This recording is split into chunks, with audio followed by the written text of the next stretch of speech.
This is what I get after watching the 13th episode. 1. The DNA found on the knife to kill Deok-soo belongs to someone who was imprisoned, owned by Lee Jae-shik, who is the defendant in the Susong murder case as well as a former cellmate of Deok-soo. 2. Barim's position as an officer in the evidence storage room was completely abused. He manipulated the evidence. With Daniel's help, the evidence can be tainted. 3. Barim is also the one who directs Detective Shin to look for evidence. By saying that it was a rainy day, the evidence could be carried away. This shows Barim has prepared in detail and planned and really took advantage of his position as a police officer. 4. Apparently that night, Yuna found out that Barim had killed Deok-soo. At first Barim wanted to kill Yuna, but because Yuna first thanked him and was going to keep the secret until she died, Barim gave up his intention. This shows that Barim doesn't hesitate to get rid of people who can corner him. But this also shows that Barim still has a soft side, with him undoing his intention of killing Yuna. 5. It is 100% proven that Choi Hong-joo is a Park Yun-so. So,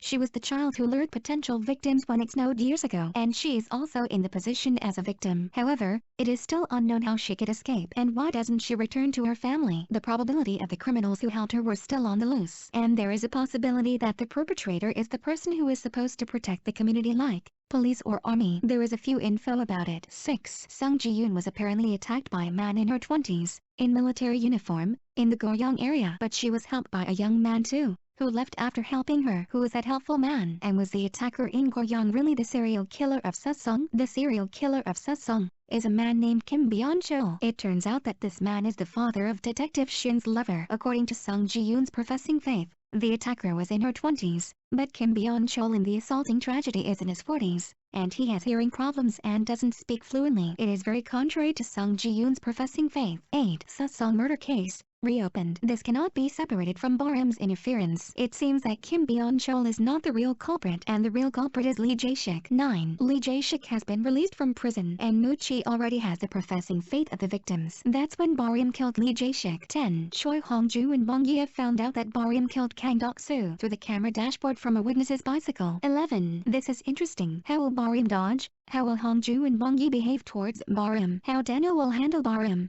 considering that Barim is starting to dare to ask Daniel to manipulate evidence. 12. Who owns the blue toothbrush? That person will be Barim's next target. This episode really raises a lot of questions because the case is getting wider. Many news stories are still being hidden from the audience. Alright, that's all. I will upload another video tomorrow.